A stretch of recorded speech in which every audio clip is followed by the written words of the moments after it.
Good morning बच्चों। देखिए, last video में हम लोगों ने प्लांट टिश्यूज़ के बारे में पढ़ लिया था, पादप ऊतकों के बारे में पढ़ लिया था। अब हमारा नेक्स्ट टॉपिक क्या है? एनिमल टिश्यू, जंतु ऊतक।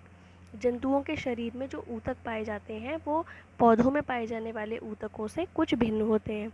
ठीक है। ठीक, तो जो एनिमल टिश्यूज़ होते हैं वो बहुत सारे डिफरेंट टाइप के होते हैं। ठीक है। तो डिफरेंट टाइप के कैसे? जैसे कि पाचन करने के लिए अलग ऊतक होता है ना, श्वसन के लिए अलग ऊतक होता है, गति करने के लिए अलग ऊतक होता है। तो आइए देखते हैं कि कौन कौन से ऊतक, जंतु ऊतक पाए जाते हैं। जैसे देखिए, ये है जंतु ऊतक। सबसे पहले ऊतक है आपका ब्लड। ब्लड का क्या काम होता है? ये क्या है? एक प्रकार का संयोजी ऊतक है।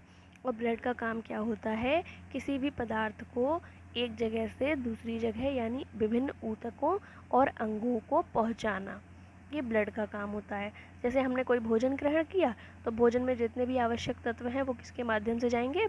रक्त के माध्यम से या ब्लड के माध्यम से। दूसरा कौन सा है? Bone tissue. तो बोन्स हमारे शरीर में देखा है आपने, बोन्स पाई जाती हैं। बोन्स का क्या काम होता है? हमारी बॉडी को एक निश्चित आकार प्रदान करना। ठीक है। फिर अगला है एपिथेलियल टिश्यू, इसे हिंदी में कहते हैं उपकला ऊतक। उपकला ऊतक का क्या काम होता है? हमारे शरीर के अंगों को सुरक्षा प्रदान करना। ठीक है। सबसे ऊपरी लेयर जो होती है वो एपिथेलियल टिश्यू की होती है। तो इसका काम क्या होता है? शारीरिक अंगों को सुरक्षा प्रदान करना। अगला है कार्टिलेज टिश्यू। जिन अंगों में लचीलापन होना चाहिए वहाँ पर ये टिश्यू उपस्थित होते हैं। जैसे हमारे नोज़ की बोन होती है ऊपर, वो कार्टिलेज की बनी होती है। ठीक है। मतलब बोन नहीं, जो ऊपर स्ट्रक्चर होता है नोज़ के बीच में, तो वो क्या होता है? कार्टिलेज टिश्यू का बना हुआ होता है।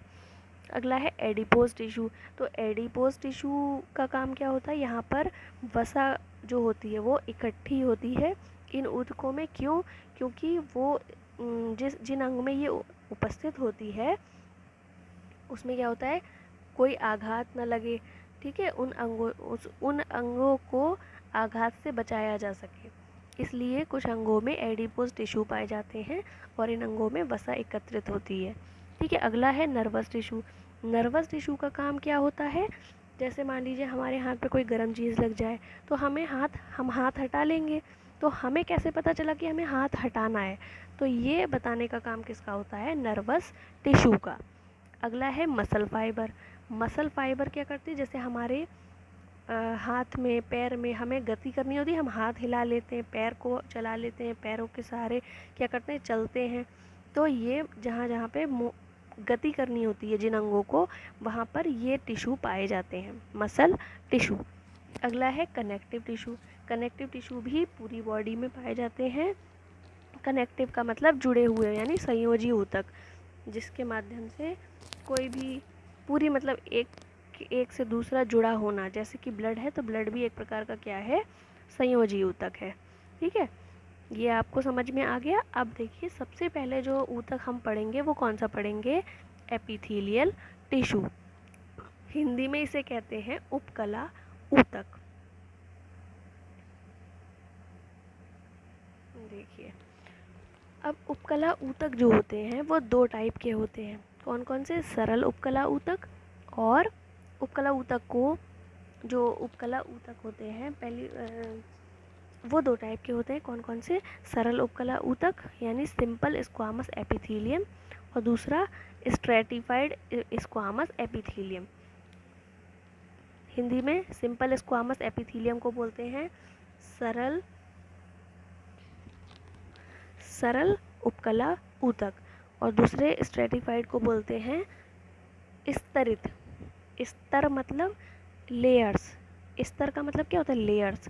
तो जिस उपकला ऊतक में एक लेयर होती है कोशिकाओं की, ये एक ही लेयर तो है, सिंगल, तो इसलिए इसे क्या होता है? सिंपल स्क्वामस एपिथेलियम यानी सरल उपकला ऊतक। और जो स्ट्रेटिफाइड, इसमें देखिए कई सारे लेयर्स हैं, 1 2 3 4 5 हैं लेयर्स, ये बहुत सारी लेयर्स हैं।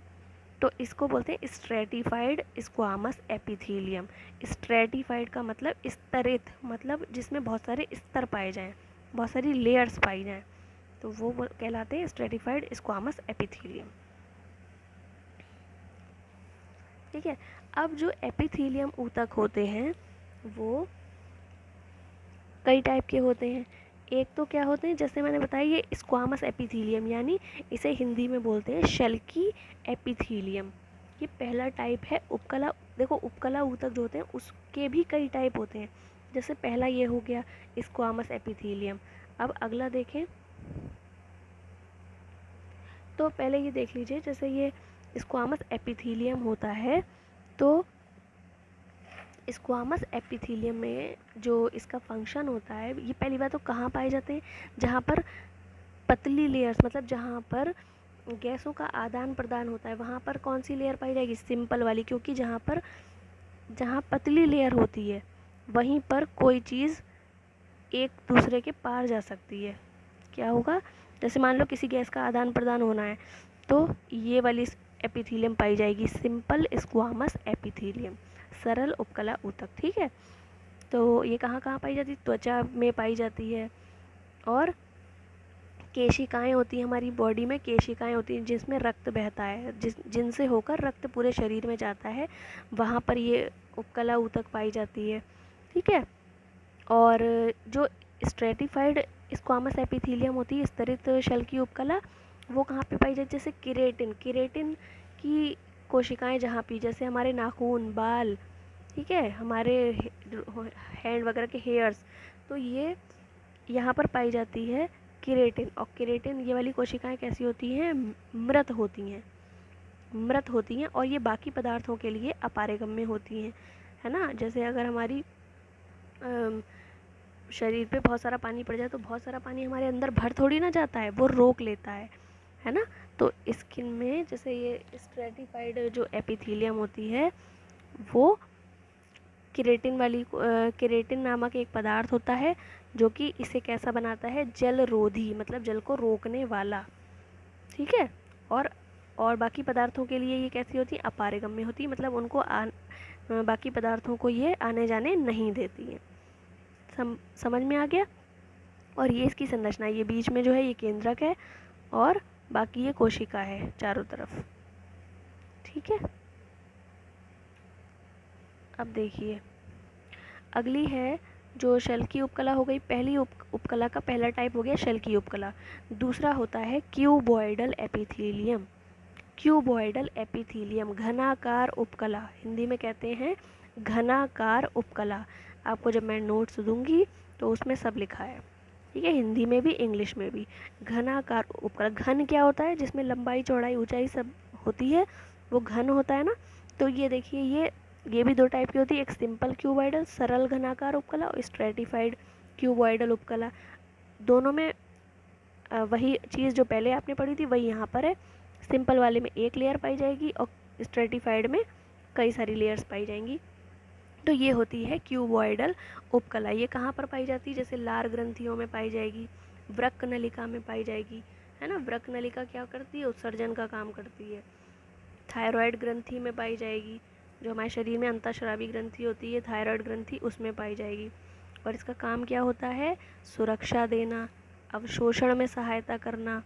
ये इस क्यूबॉइडल उपकला का यानी घनाकार उपकला का कार्य होता है। ठीक है। अगली जो उपकला है वो कौन सी है, स्तंभी उपकला।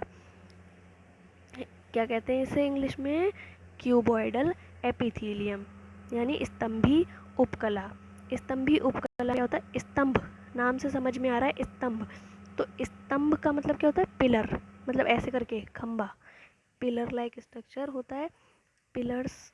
तो इसकी कोशिकाएं भी कैसी होती हैं, पिलर्स की तरह, मतलब लंबी लंबी। ये देखिए लंबी लंबी कोशिकाएं हैं, तो इसकी कोशिकाएं कैसी होंगी, पिलर की शेप में। और इसके ऊपर या तो ये जो आप संरचना देख रहे हैं ये क्या है, माइक्रोविल्लाई, मतलब सूक्ष्मांकुर। क्या है ये, सूक्ष्मांकुर। सूक्ष्मांकुर का काम क्या होता है, कोई भी चीज़ जब कोई भी जिन अंगों में ये पाई जाती है उसमें अवशोषण, जैसे मान लो कोई न्यूट्रिएंट अवशोषित हो रहा है तो वो ज़्यादा से ज़्यादा अवशोषित हो, तो वहाँ पे ये ऊतक पाए जाते हैं। कौन से, कॉलमनर एपिथेलियम या फिर स्तंभी उपकला।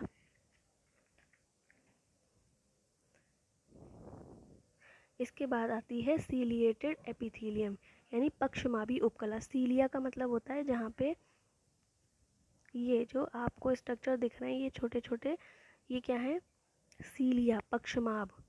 ठीक है, इनका काम होता है किसी भी, जैसे मान लीजिए कढ़ाया, कोई कोई चीज़ इसके पास आई तो ये क्या करेंगी, इसको आगे बढ़ा देंगी। ये जो स्ट्रक्चर दिख रहे हैं आपको सीलिया, ये उस पदार्थ को आगे बढ़ा देंगी।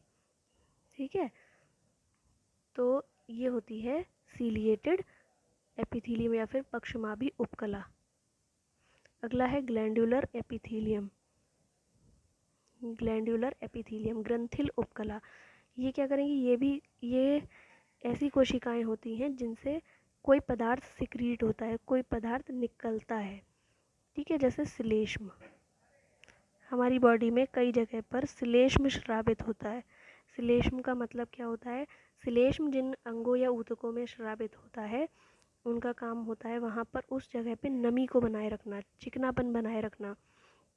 जैसे हमारे नोज़ में या फिर और भी जगह श्लेष्म, हमारी जितने भी मतलब बहुत सारे ऑर्गन्स ऐसे होते हैं जहाँ पर श्लेष्म सिक्रीट होता है, श्लेष्म की ज़रूरत होती है, तो वहाँ पर ये वाले उपकला ऊतक पाया जाएगा, ग्रंथिल उपकला ऊतक। तो ये थे ग्रंथिल उपकला, मतलब जितने भी उपकला ऊतक के टाइप थे, कौन कौन से। पहला था शल्की उपकला, दूसरा घनाकार उपकला, तीसरा स्तंभी उपकला, चौथा पक्षमाभी उपकला और पांचवा ग्रंथिल उपकला। ये 5 टाइप के थे। अब टोटल जो ओवरऑल काम होता है उपकला ऊतक का वो क्या होता है, जैसे त्वचा के रूप में पाई जाएगी तो ये क्या करेगा, एक सुरक्षात्मक आवरण, हमारी पूरी शरीर पे त्वचा पाई जाती है ना, तो त्वचा पाई जाएगी तो इसका मतलब क्या है, वहाँ पे एक सुरक्षा आवरण बना हुआ है जिससे कोई चोट लगेगी तो स्किन पे लगेगी, अंदर वाले ऑर्गन्स पर नहीं लगेगी, अंदर वाले जो अंग हैं उन पर नहीं लगेगी। ठीक है, तो ये सुरक्षा का काम करती है। और दूसरा, बहुत सारे अंग ऐसे होते हैं जिसमें मतलब जहाँ पर ये ऊतक पाया जाता है वहाँ पे अवशोषण में सहायता करना। ठीक है, ये मैं बता चुकी हूँ आपको। तो इस तरीके से ये इसके कार्य होते हैं। अब इसके बाद हम नेक्स्ट वीडियो में अगला ऊतक पढ़ेंगे। ठीक है, थैंक यू।